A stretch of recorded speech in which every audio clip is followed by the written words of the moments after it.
The morning began like any other for Ethan Blackwood, precise, quiet, controlled. As one of the most powerful billionaires in the city, Ethan's life ran on schedules, meetings, and numbers that stretched into billions. But this morning wasn't about business. It was about his daughter. 8-year-old Lily sat beside him in the back seat of the black luxury car, clutching her small blue backpack tightly to her chest. Lily was different, not broken, not weak, just different. She was autistic. Loud noises overwhelmed her, sudden changes scared her, and crowded places made her withdraw into silence. But to Ethan, Lily was the brightest part of his world. Since her mother's passing 3 years ago, Ethan had become everything to Lily: father, protector, and shield against a world that rarely understood children like her. That day, Ethan decided to take Lily out himself. No assistance. No bodyguards. No special arrangements. Just a normal breakfast. Just a normal father and daughter. They pulled up outside a modest family restaurant. Nothing fancy. Nothing expensive. Ethan wanted Lily to experience the world as it was, not hidden behind glass walls and private dining rooms. Inside, the restaurant buzzed with morning chatter. Plates clinked, coffee machines hissed, and conversations overlapped. Lily immediately tensed. Her fingers moved nervously, tapping her backpack again and again. "It's okay," Ethan said softly, kneeling beside her. "We'll sit quietly." They chose a corner table. Lily kept her eyes down, humming gently, her way of calming herself. Ethan watched closely, always alert, always ready to step in if things became too much. That's when it started. A group of customers at a nearby table began whispering. At first, Ethan ignored it. He was used to stares, used to judgment. But the whispers grew louder. "Why is that child acting like that? Can't her father control her? She's disturbing everyone." One man laughed quietly. Another rolled his eyes. Lily's humming stopped. Her shoulders tightened. Her eyes filled with fear. Ethan felt anger rise, sharp and sudden. But before he could stand, before he could speak, someone else did. A waitress, mid-40s, wearing a simple uniform, stepped between Lily and the staring crowd. Her movements were calm, deliberate. Her voice was gentle, but firm. "Please lower your voices," she said. "She's not bothering anyone." The room fell silent. Ethan froze. The waitress knelt beside Lily, lowering herself to the child's level. "No rush, sweetheart," she said softly. "You're safe here." Lily looked up, hesitant at first, then slowly relaxed. Ethan stared, stunned. For the first time that morning, someone saw his daughter not as a problem, but as a child who deserved kindness. And the billionaire realized this small moment was about to change everything. The waitress stayed beside Lily for a few seconds longer, speaking in a calm, steady rhythm, not asking questions, not forcing eye contact, just letting the child breathe again. Lily's fingers slowly stopped shaking. Her humming returned, softer this time, like a fragile shield. Ethan watched every movement. Years of boardrooms and negotiations had trained him to read people instantly. And this woman, Maria, according to the name stitched on her apron, wasn't performing. She wasn't trying to impress. She was simply protecting a child who needed it. But not everyone liked that. A sharply dressed woman from the nearby table scoffed loudly. "We came here for breakfast, not a daycare," she snapped. "If the kid can't behave, maybe she shouldn't be out in public." The words hit the room like a slap. Ethan's jaw tightened. He was already halfway out of his chair when Maria stood up. "She is behaving," Maria replied, her voice still calm but unshakable. "She's just experiencing the world differently, and this restaurant is open to everyone."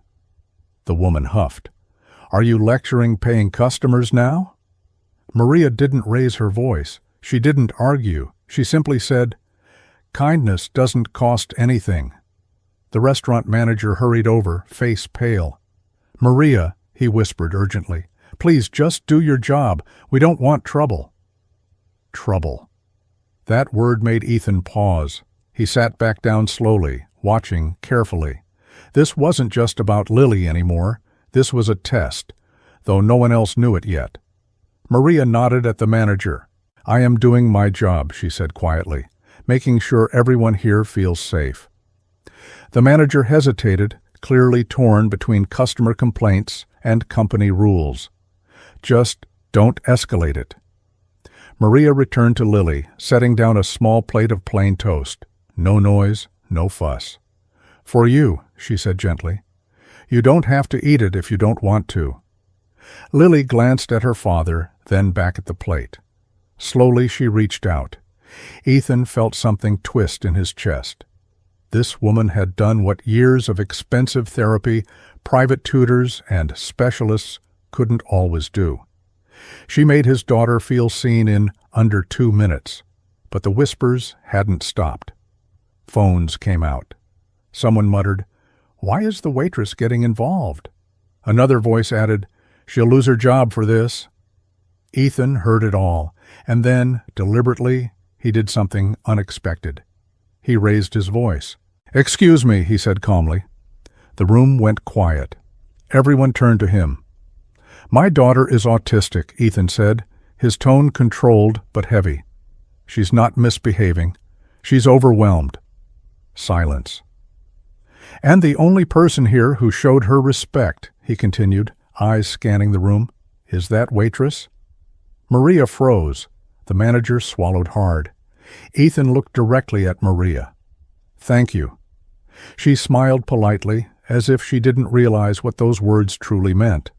But Ethan did, because this was the moment he decided something important. He wasn't just here for breakfast anymore.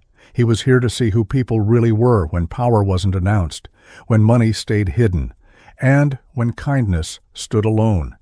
And before this day ended, Maria's life and his were about to collide in ways none of them could imagine.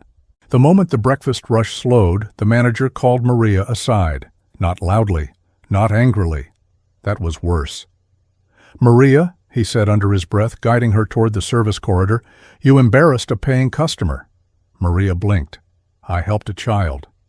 The manager exhaled sharply. "This is not a charity," that woman complained. "She said you challenged her in front of the room." "I didn't challenge her," Maria replied calmly. "I protected someone." His eyes flicked toward the dining area. "People like her don't like being corrected, and people like you don't win those battles." Maria understood exactly what he meant. She had learned it years ago, after her husband died, after bills piled up, after kindness stopped paying rent. The world had rules, and those rules were written by people with power. "I'll be careful," she said softly. The manager hesitated. "You should be more than careful. This place doesn't protect waitresses. It protects reputations." He walked away. Maria stood alone in the corridor, hands trembling just slightly. She pressed them together, breathed, and went back to work. Across the room, Ethan saw everything. He noticed the way Maria's shoulders stiffened afterward, the way her smile became smaller, careful, controlled, as if she were walking on thin ice. He leaned down to Lily. "Are you okay?" Lily nodded, chewing her toast slowly. "She's nice," she whispered. Ethan followed Lily's gaze to Maria. Yes, she was nice, but more than that, she was brave. A few minutes later, the sharply dressed woman returned to her table, whispering loudly enough for others to hear. "Some people forget their place," she said with a smirk. Maria passed by, eyes forward. Ethan felt something cold settle in his chest. For years, people had bowed when he entered rooms, CEOs, politicians, regulators, all smiling, all polite. But this? This was power used casually, cruelly, without consequence, and it disgusted him. When the check came, Ethan did something unusual. He didn't pay. He stood up. "Maria," he said gently. She turned, startled. "Yes, sir?" "Would you sit with us for a moment?" The manager's head snapped up. The room froze. "I'm not allowed," Maria began. "I insist," Ethan said, standing fully now. The manager rushed over. "Sir, I'm so sorry, but staff policy—" Ethan looked at him calmly. "What's your name?" "Paul." "Paul," Ethan said. "My daughter is comfortable for the first time today because of her. I'd like to say thank you properly." Paul hesitated. Everyone was watching. Maria glanced at Lily, who smiled shyly and patted the seat beside her. Slowly, Maria sat. Ethan leaned forward. "How long have you worked here?" 8 months, Maria replied. "Before that, I worked wherever I could." "And before that?" Maria paused. "I was a caregiver, and before that, I studied child psychology. I never finished." Ethan's eyes sharpened. "Child psychology? Interesting. Why didn't you finish?" he asked quietly. "Life," Maria said simply. Ethan nodded. He understood that answer better than most. He reached into his wallet, pulled out a card, and placed it on the table, face down. "If you ever feel unsafe here," he said calmly, "call this number." Maria stared at the card, then at him. "Sir, I don't think—" "Please," Ethan said, "for Lily." She nodded slowly and slipped the card into her apron. Across the room, the sharply dressed woman watched this exchange with narrowed eyes. She didn't know who Ethan really was, but she would, very soon. Because what started as a quiet act of kindness had just triggered a chain of events that would expose people, destroy careers, and force a billionaire to choose sides. And next, the restaurant would make a decision they could never undo. The next morning, the diner opened like any other day. Coffee brewed, plates clinked, orders were shouted across the kitchen. But beneath the normal rhythm, something else was moving. By 9:17 a.m., 3 black cars pulled into the parking lot, not luxury sedans, executive vehicles. Maria was refilling a sugar container when the doors opened and a group of men in tailored suits walked in. The chatter inside the diner slowly died as people sensed something unusual. Then Ethan entered. This time he wasn't wearing casual clothes. He wore a dark suit, perfectly fitted. His posture was different, straighter, colder, powerful. Behind him walked Lily, holding his hand. And behind them, the woman. Her confidence from the night before was gone. Her lips were tight, her eyes darting, calculating. She had no idea what Ethan had planned, and that uncertainty terrified her. Paul rushed out from the back. "Sir, I didn't know you were coming." Ethan raised a hand. "No introductions," he said calmly. "Everyone here knows who I am." A murmur rippled through the diner. Mitchell, the billionaire CEO, the man whose name sat on buildings and contracts worth billions. Ethan turned, scanning the room, until his eyes landed on Maria. She froze. For a split second, fear surged through her. Fear that she had crossed a line she couldn't return from. But Ethan didn't look angry. He looked grateful. "Maria," he said loud enough for everyone to hear, "please come here." Every eye followed her as she walked forward, hands trembling slightly. Ethan knelt down beside Lily. "Sweetheart," he said gently, "do you remember the lady who helped you yesterday?" Lily nodded and reached for Maria's hand. "She made it quiet," Lily said softly. "She didn't let them yell."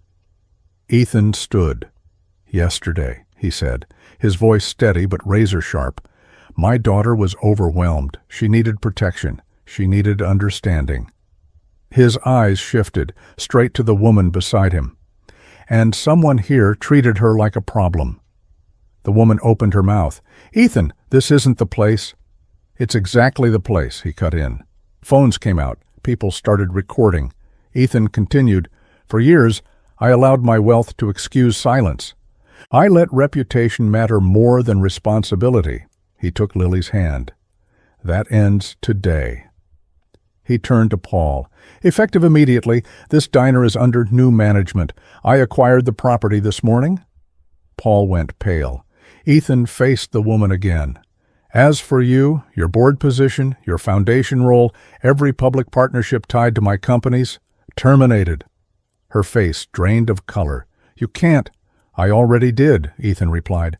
The contracts were signed at 7:02 a.m. Silence crushed the room. Then Ethan looked at Maria. You did what money couldn't, he said. You did what power failed to do. He reached into his jacket and handed her a document, a letter of appointment. Director of Community Inclusion, a role created for one reason only, to protect children like Lily. You didn't know who I was, Ethan said softly, and that's why I trust you. Maria's eyes filled with tears. She had walked into that diner just trying to survive. She walked out having changed a life and an empire. As Ethan and Lily left, Lily waved. Maria waved back, and for the first time in years, Maria realized something simple and powerful. Kindness doesn't need permission. Courage doesn't need wealth. And sometimes, the smallest act of protection becomes the loudest act of justice. The tension inside the diner didn't fade after Ethan and Lily left. If anything, it thickened.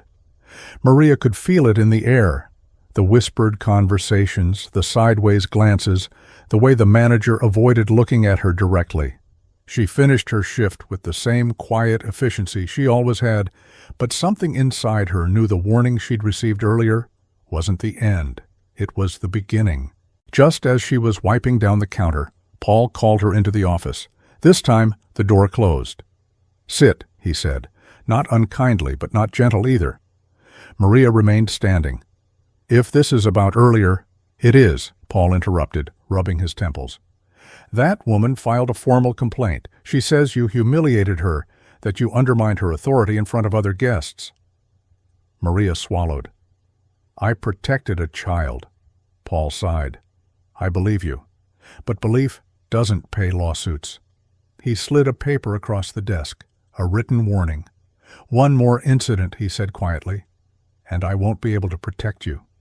Maria looked at the paper but didn't touch it. Protect me from what? Paul hesitated. From people who don't lose. She nodded slowly. On her way out, she noticed something that made her pause. The woman, the same sharply dressed one, was still there, sitting with two other guests now, laughing, confident, untouchable. And then Maria saw it. The woman's phone, lying face up on the table, buzzed with a notification. A name flashed across the screen. E. Mitchell. Maria froze. Mitchell. The name from the platinum credit card. Her heart began to pound. She didn't know why yet, but instinct told her this wasn't a coincidence.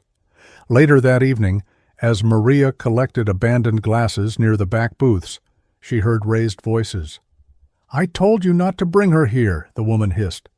I had no choice, a man replied, Ethan's voice. She needed food, she needed calm. You're embarrassing me, the woman snapped. People are watching. Maria stopped breathing. She realized then, this woman wasn't just a stranger, she was connected to Ethan. And the way she spoke about Lily, like the child was a burden, a stain, made Maria's stomach turn. She's your daughter, Ethan said, his voice low but firm. There was a pause. Then the woman laughed softly. Not in public. Maria's hand clenched around the tray. That single sentence told her everything she needed to know. Later that night, after the diner finally emptied, Maria stepped outside into the cool air. Her phone buzzed. An unknown number. She hesitated, then answered. Maria, Ethan said. I'm sorry to call so late. It's okay, she replied. I need to ask you something, he continued. Did you hear anything tonight? Anything unusual? Maria thought of the warning, the complaint, the sentence that still echoed in her head. Not in public. Yes, she said finally, I did. There was silence on the line. Then Ethan spoke, and for the first time his voice wasn't calm. Thank you, he said. That confirms what I feared. What happens now? Maria asked quietly. Ethan exhaled. Now, people who think they're untouchable are about to learn they're not. Maria looked back at the glowing diner sign. She had come here desperate for a paycheck. She never expected to become part of a battle between power and conscience. And she never expected that the child she protected would be the reason an empire began to crack. Because the next morning, a single decision would be made, one that would cost someone their reputation, their influence, and everything they believed they controlled.